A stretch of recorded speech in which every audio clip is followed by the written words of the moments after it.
Savez-vous pourquoi tant de couples brillants finissent par s'éteindre à cause de l'argent? Ce n'est pas la dette, bien que les dettes, je considère, être l'élément le plus anxiogène en matière de stress financier. Ce n'est pas le manque d'argent non plus. Ce sont les silences, les non-dits et les soupçons.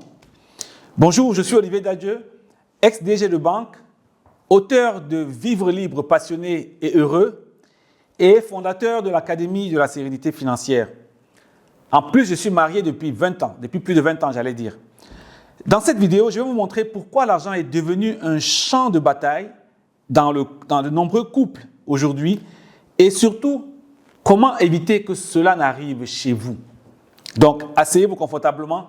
Je peux vous rassurer qu'à la fin de cette vidéo, vous saurez comment transformer l'argent, qui est aujourd'hui une source de conflit et la cause du divorce numéro 1, en un levier puissant d'unité et de puissance de votre couple. Alors, je vais commencer par une petite histoire pour illustrer ce que je suis en train de dire. J'ai accompagné un cadre prospère, un cadre d'une grande entreprise de la place, qui gérait tout seul ses finances, n'est-ce pas? Les finances de sa famille. C'est le chef de famille, n'est-ce pas? C'est lui qui gérait toutes les finances. Et comme conséquence, en réalité, sa conjointe n'avait aucune visibilité.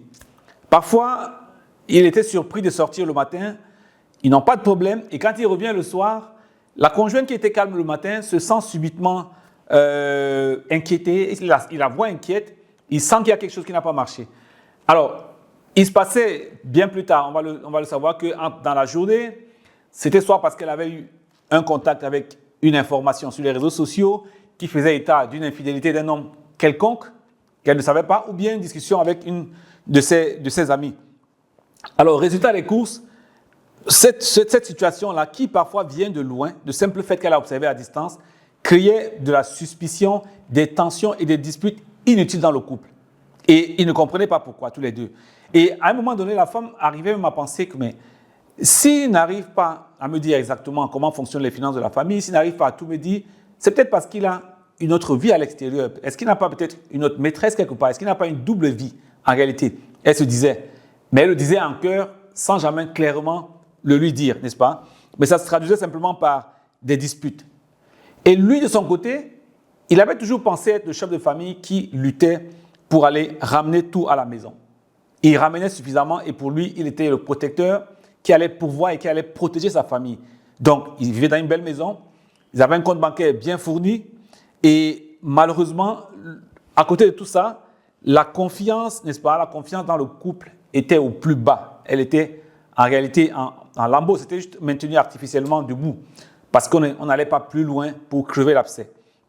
Alors, à un moment donné, on dirait qu'on avait deux mercenaires qui se retrouvaient juste là à partager des moments ensemble et à vivre dans la même maison.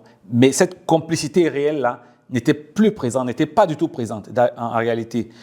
Et ce que je vais dire, c'est que ce scénario qui semble anodin, qui semble isolé, est bien plus fréquent qu'on ne peut le penser, n'est-ce pas? Et pourtant, il peut être évité. Ce phénomène qui se joue à répétition dans de nombreux couples et de plus en plus se joue dans de nombreux couples, dans les couples de plus en plus jeunes. Ça veut dire qu'on a vraiment besoin de commencer à prendre le taureau par les cornes très tôt, n'est-ce pas? Je reçois de plus en plus de plaintes, soit directement dans les formations que j'ai, soit dans des coachings. Et la plupart du temps, ceux qui viennent, c'est un membre du couple très souvent qui vient se plaindre, n'est-ce pas? Et quand je reçois les plaintes, c'est un des membres du couple qui se plaint et très souvent, dans beaucoup de cas, j'ai la femme qui se plaint du fait du manque de transparence financière de son conjoint. On a quelques cas aussi des conjoints qui se plaignent du manque de transparence financière de leur conjoint parce que les deux travaillent et personne ne sait ce que l'autre travaille ses revenus. Donc, on a les deux situations. Mais la question est celle-ci. Dans la plupart des cas, ce que je leur demande, c'est dites-moi, je comprends bien ce que vous dites, je comprends qu'il n'y a pas de transparence, je comprends qu'il n'y a pas de communication dans le couple. On va sortir un peu de l'argent à un moment donné. Et je pose la question, est-ce qu'on peut s'arrêter un moment, lister 10 activités régulières que vous pratiquez ensemble? Ce n'est pas des activités sporadiques. Est-ce qu'on peut s'asseoir et toi qui es devant moi maintenant, prends un papier, prends une liste et note 10 activités régulières que vous faites ensemble. Si vous sentez qu'il y a des frictions à chaque fois en matière d'argent, oublions juste pour quelques secondes, peut-être pour une minute, les problèmes d'argent, mais allons nous intéresser aux activités que nous faisons réellement ensemble. Et quand je pose la question, qu'est-ce qui se passe? On bloque, on réfléchit, on tourne en rond. Et après, je me rends compte que la personne essaie de citer comme ça 2, 3, 4, maximum 5 activités qu'il pense que le couple pratique régulièrement ensemble. Et quand on arrive à 5 même déjà, il n'y a plus assez de conviction dans les choix qu'on est en train de citer. En fait, on cherche les activités qu'on pratique régulièrement ensemble. Et donc ça, c'est vraiment un signe. Là, c'est peut-être un symptôme, n'est-ce pas? C'est un symptôme qui me montre déjà que ce n'est pas le problème d'argent qui est le vrai problème, c'est la cause, c'est le symptôme apparent. Quand on a une température, n'est-ce pas? Ce n'est pas forcément ce n'est pas le diagnostic de la maladie, c'est un symptôme qu'il y a quelque chose qui ne va pas. Et c'est pour ça que le médecin va aller chercher plus bas, à l'intérieur, les causes profondes, les vraies causes à l'intérieur. Et c'est de ça qu'il faut aller parler. D'où vient le problème de ce que nous voyons de manière superficielle, n'est-ce pas, dans les couples qui de plus en plus aujourd'hui sont dans un manque d'harmonie sur le plan financier, qui se traduit dans des disputes régulières dans le mariage.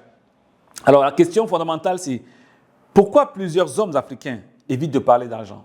Parce que je considère aussi qu'il y a un chef, on reste en Afrique où il y a un chef de famille et il y a un ton à donner, n'est-ce pas? Il y a un leadership et un ton à donner. Pourquoi plusieurs hommes semblent être davantage pointés du doigt comme évitant de parler d'argent, n'est-ce pas?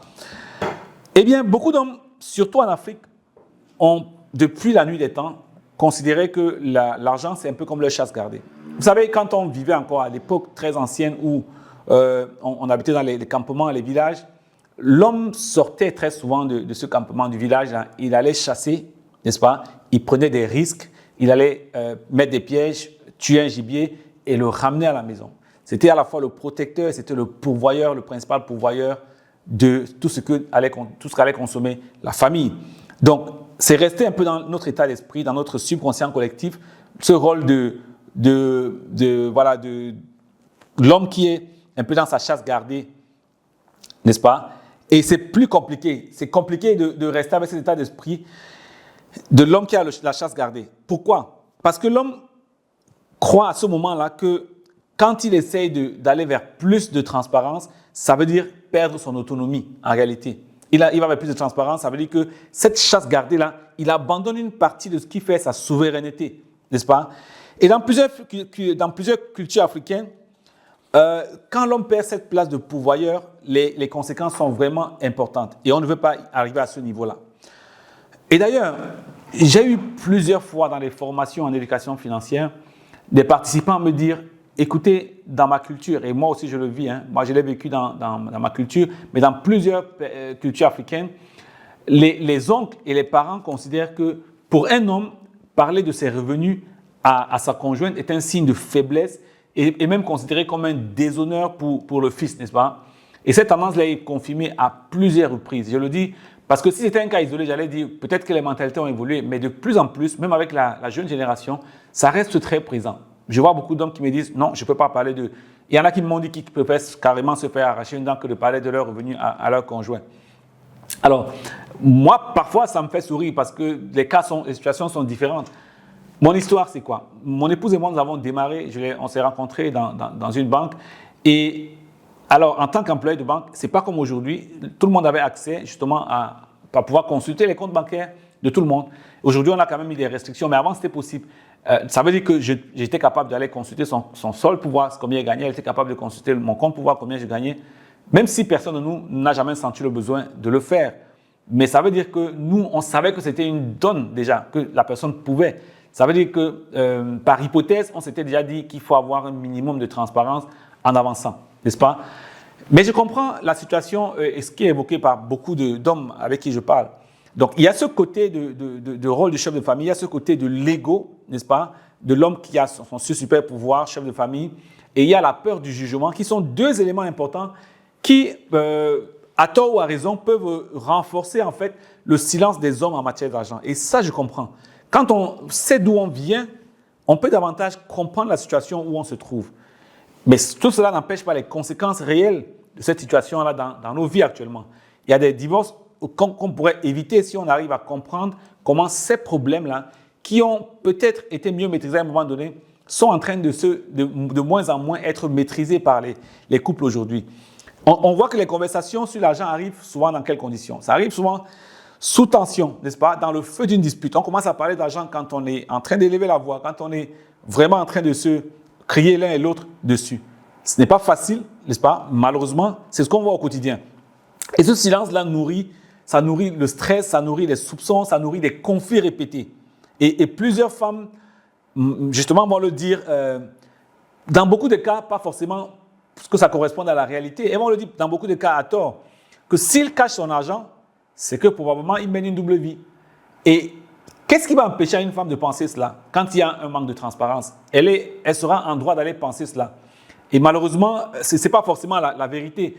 Mais quand elle met cela en tête et qu'elle s'est renforcée par des histoires d'infidélité qu'elle aura vues sur Internet, renforcée par des conversations avec ses différentes copines sur telle chose qu'elle a apprises que les hommes ont fait, voilà, ça va alimenter. Elle va se dire, ouais, probablement, c'est la même situation pour moi. Et le résultat des courses, ça va renforcer en fait la perte de confiance et avoir un vrai désalignement total dans l'harmonie du couple. Moi, j'ai fait économie à la base, avant de faire la comptabilité, mais en économie, on a appris que dans un système économique, quand la majorité des agents économiques anticipent un phénomène, cela a pour conséquence d'accélérer la survenue du phénomène. De manière pratique, quand la plupart des personnes dans le système anticipent qu'il y aura une augmentation du prix, par exemple, d'une denrée alimentaire, par exemple, on anticipe qu'il y aura une augmentation. On a souvent vu dans les marchés que le prix de l'huile de palme va augmenter, que le prix de la viande va augmenter. Non, surtout l'huile de palme, peut-être des denrées qu'on peut conserver.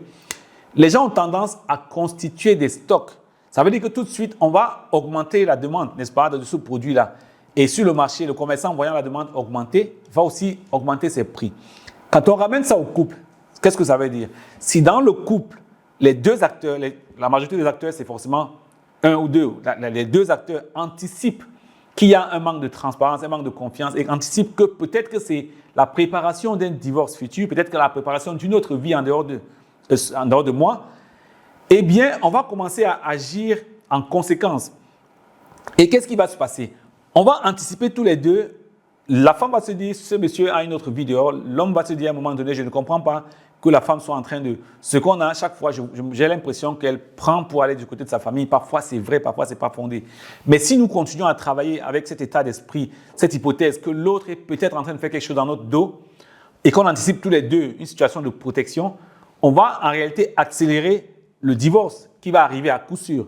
Et après, quand ça arrive, en fait, ça valide les hypothèses qu'on avait eues au départ. On dit, j'avais raison d'être prudent parce que voilà. Pourtant, c'est parce que l'un et l'autre ont anticipé une situation qui n'était pas fondée sur des faits que cela a accéléré la survenue de ces faits-là. Donc, mesdames, même si vos suspicions, parfois non fondées, vous amènent à extérioriser certains comportements vis-à-vis de votre mari, malheureusement, ça peut créer plutôt un effet boomerang. Est-ce qu'on pourrait se poser la question en disant, est-ce que cette suspicion qui est répétée là ne peut pas plutôt créer l'effet inverse et peut-être même aller amener la personne à commencer à prendre ses dispositions et vice-versa, pour l'homme également. Donc, attention à pouvoir créer une situation par nos propres anticipations.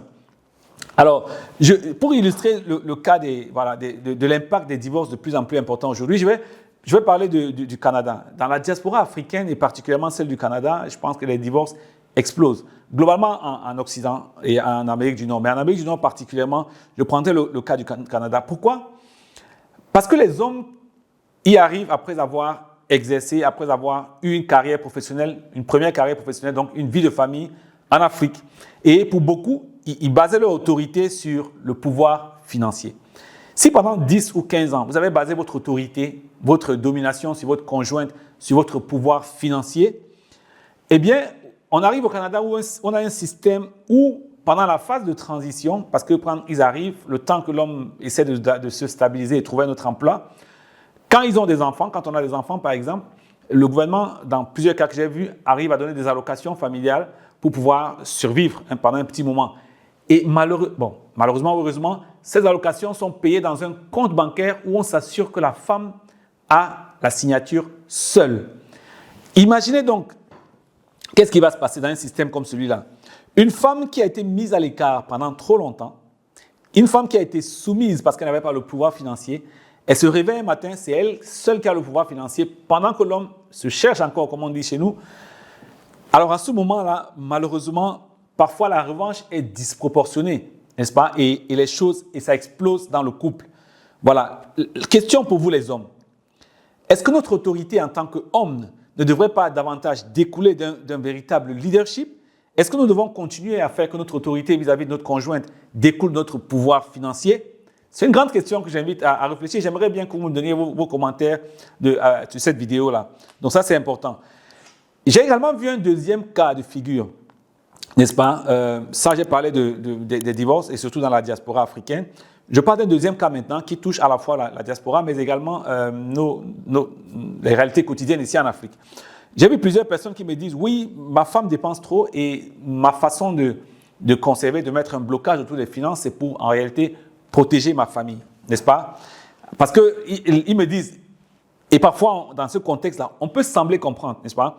Si je parle de mes revenus, c'est fini. Parce que ma femme, pour une femme qui dépense trop, et c'est avéré, et alors que je lui révèle une partie de mes revenus, ça veut dire que si je lui révèle tous mes revenus, elle va mettre le pied sur l'accélérateur et là, il n'y a plus de frein, n'est-ce pas? Imaginez si elle connaissait tous mes revenus. Ça veut dire qu'elle irait à 2 fois, 3 fois ce qu'elle est en train de faire maintenant. Ça, c'est ce que les personnes me disent, n'est-ce pas? Et c'est un ressenti qui est réel. Parfois, il est justifié et parfois, il n'est pas justifié. C'est peut-être parce qu'on a des hypothèses antérieures qui ne sont pas bonnes.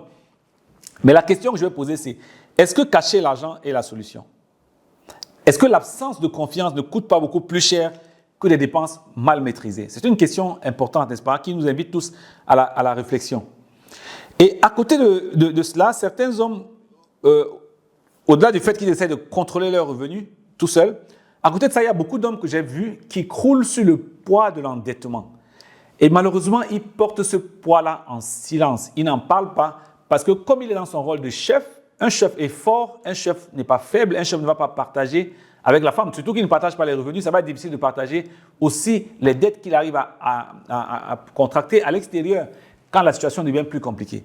Et donc, il est rongé de l'intérieur, n'est-ce pas? Les dettes le rongent en silence, mais il ne peut rien dire. Et donc, malheureusement, ce silence en matière d'argent et surtout ce silence en matière de dette détruit plus que les dettes elles-mêmes. Vous avez un poids sur vous et quand vous ne pouvez pas en parler, c'est comme si vous avez remué une bouteille d'un jus gazeux et vous avez fermé. Ça bout à l'intérieur. Et parfois, en parler avec quelqu'un de confiance peut simplement ouvrir davantage de voies et faire sortir tout ce qu'on a comme turbulence à l'intérieur de nous. Et ça, c'est important. Donc, ce que je peux dire là-dessus, c'est quoi? Il y a Wayne Dyer qui a dit « Quand nous changeons la façon de regarder une chose, la chose que nous regardons elle-même change. » Donc, peut-être par rapport à la situation actuelle, il faut que nous approchions les finances dans le couple avec un autre regard. Peut-être qu'en tant qu'homme, parce que je pense que ce problème concerne beaucoup plus les hommes que les femmes, mais même si ça concerne toutes les deux parties. Il faut qu'on voit la transparence avec un autre regard, n'est-ce pas? La transparence, en réalité, n'est pas un signe de faiblesse, non. C'est plutôt une force. Celui qui arrive à être ouvert, c'est quelqu'un de fort. C'est une puissance collective que nous sommes en train de mettre en place. 2 cerveaux, 2 visions, 2 énergies valent mieux qu'un cerveau, qu'une vision, qu'une énergie. Ensemble, n'est-ce pas, on a l'occasion de pouvoir partager, n'est-ce pas? Quand vous partagez vos finances, vous ne perdez pas votre autonomie. Non, au contraire, vous gagnez un partenaire stratégique. Vous savez que nous sommes tous des hommes, on est faibles. L'homme avec grand H en tant qu'être humain. Parfois, on peut être faible, mais en face, quand on a quelqu'un qui nous complète, qui nous remonte, qui nous réconforte parce qu'elle sait ce qu'on est en train de construire ensemble, ça peut aider vraiment à trouver la force de continuer, n'est-ce pas? J'ai vu des couples multiplier leurs résultats en planifiant ensemble. Et je vous pose la question maintenant. Dites-moi, si au soir de votre vie, tout ce que vous avez accumulé comme patrimoine était évalué par exemple à 100 millions, parce que vous avez agi seul, si dans l'autre hypothèse, vous aviez la possibilité d'avoir à bord votre conjointe, est-ce que vous n'allez pas vous rendre compte qu'à la fin de la journée, vous allez plutôt, au lieu d'avoir 100, avoir 150, avoir 200, avoir peut-être 250 ou 300? Si vous aviez dans ce cas-là, à la fin de la journée, 300 en travaillant ensemble ou peut-être 100 en travaillant seul, laquelle des deux options allez-vous choisir? La question reste ouverte et je vous invite à réfléchir, n'est-ce pas? Donc, c'est comme si vous essayez de ramer seul. La vie de couple et les finances, c'est un peu comme une pirogue qui est dans l'eau, n'est-ce pas? quand vous essayez de ramer seul, vous devez ramer de ce côté, vous retournez pour ramer de l'autre côté. Imaginez que vous êtes en train de ramer et de temps en temps, quelqu'un vous donne juste un petit coup de main de l'autre côté. Là, ça va permettre de vous donner du répit pour que la pirogue continue d'avancer le temps que vous gagnez en énergie. Là, vous savez au moins que vous travaillez ensemble. Et parfois, mieux, vous allez ramer un côté, elle ramera de l'autre côté, la pirogue avancera plus vite vers la vie que vous voulez réellement. En Afrique, on dit, si vous voulez aller vite, allez seul. Si vous voulez aller loin, allez ensemble. On va l'appliquer au couple, n'est-ce pas? Si nous voulons avoir une vraie vie de couple où on harmonise nos finances en sachant que le plus important, n'est-ce pas, c'est d'arriver à une situation où l'argent est plutôt une source d'épanouissement, un levier d'harmonie, pas une source de dispute. Il va falloir qu'on apprenne à aller ensemble. Alors, aller ensemble, donc, c'est commencer à regarder les solutions qui sont pratiques. Et en tant que solution, en termes de solutions, je voulais partager avec vous les 3 clés pour commencer à parler d'argent sans conflit. La première clé, c'est de commencer à avoir une vision commune. On a dit qu'on recherche des solutions, n'est-ce pas? C'est commencer à avoir une vision commune. Et je vais vous inviter à prendre un moment pour imaginer à quoi ressemblerait votre vie dans 5 ou 10 ans.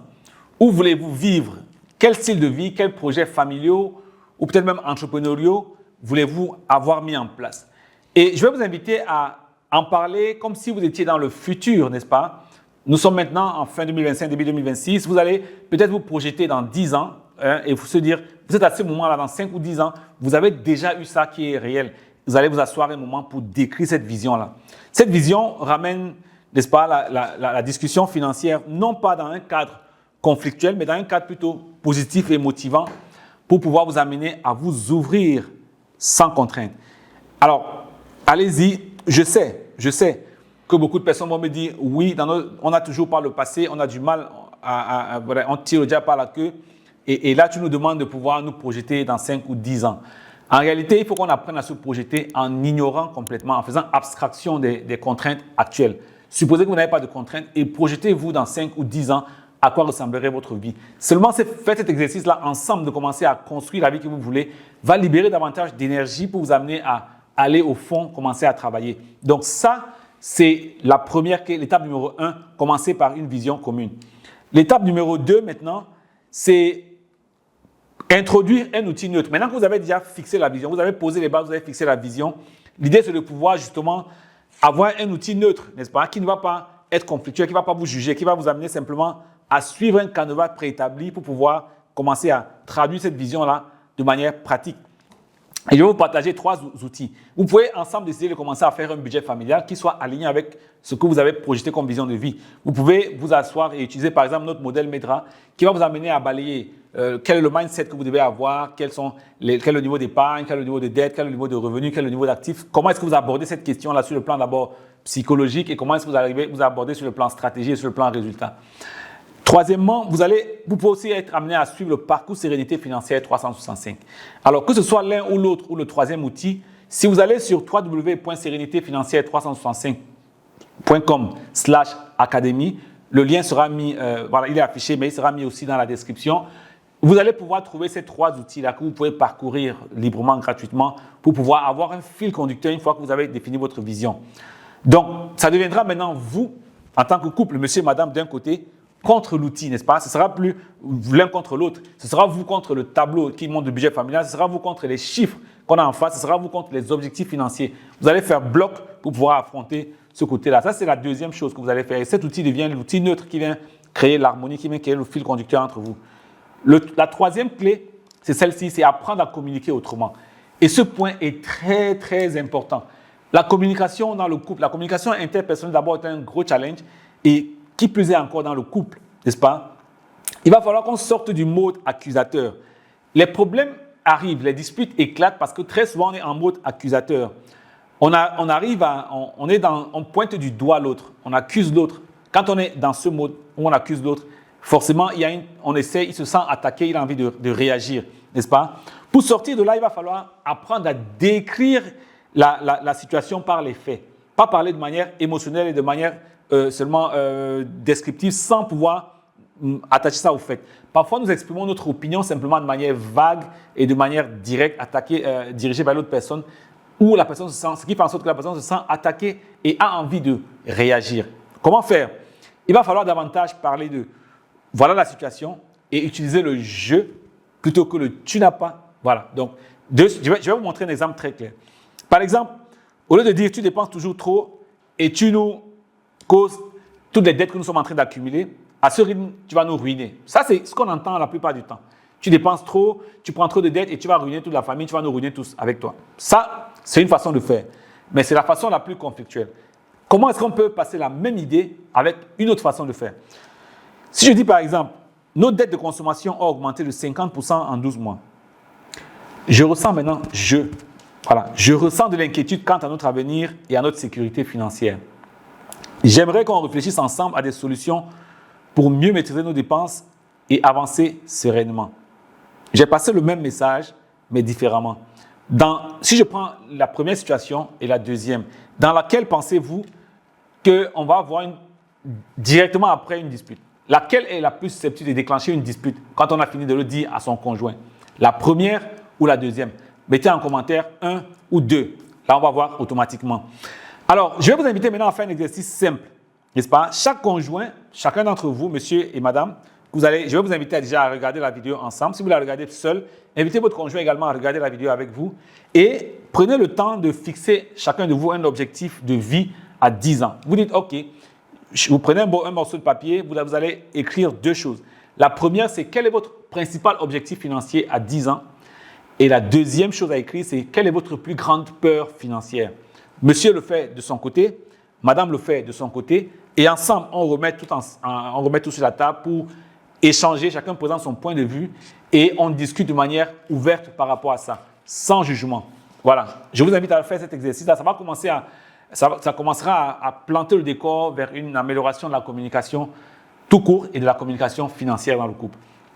Alors, ça me permet de faire la transition vers la conclusion en disant que, à mon avis, ce n'est pas l'argent qui détruit les couples en réalité. Ce sont plutôt les silences, les soupçons et peut-être la méfiance en fait qui détruit petit à petit la confiance dans le couple et à la fin de la journée, on arrive à avoir un divorce 3, 4, 5, 6 ans, parfois 10 ans plus tard. Mais ça n'a pas commencé là. Le jour où nous voyons le divorce, ça a commencé beaucoup plus tôt. Je pense aussi que la transparence libère et la confiance construit. Je ne dis pas que du jour au lendemain, si vous n'avez peut-être parti de la confiance 0 à la confiance 80, 90%, non. Il va falloir faire un travail sur soi, aller étape par étape, gagner la confiance par de petits gestes et petit à petit monter en construisant cette confiance-là. Et cela va permettre aussi justement d'arriver à un niveau d'harmonie plus élevé. Pourquoi? Parce que l'harmonie décuple vos résultats financiers et votre complicité. Plus vous allez travailler à construire cette confiance-là, plus vous allez augmenter votre harmonie, plus vous allez augmenter vos résultats financiers, plus vous allez augmenter votre complicité, plus vous allez augmenter votre épanouissement. Pour aller plus loin, je vous invite à faire le quiz, un quiz gratuit que nous avons conçu spécialement pour vous, que j'appelle le quiz Harmonie financière. Et en moins de 5 minutes, vous allez découvrir votre score d'harmonie financière en couple. Vous allez découvrir, je dis bien, votre score d'harmonie financière en couple en répondant à quelques questions, n'est-ce pas? Et ça, c'est la première étape, la première chose que je partage gratuitement avec vous. La deuxième, c'est quoi? Vous allez aussi recevoir gratuitement par email, quelque temps après avoir fini le quiz, un PDF pratique intitulé « 3 étapes simples pour aligner votre couple en matière d'argent ». C'est un guide pratique pour commencer ce travail ensemble, monsieur et madame, qui va vous aider à voir concrètement comment marquer un pas décisif vers une meilleure harmonie financière.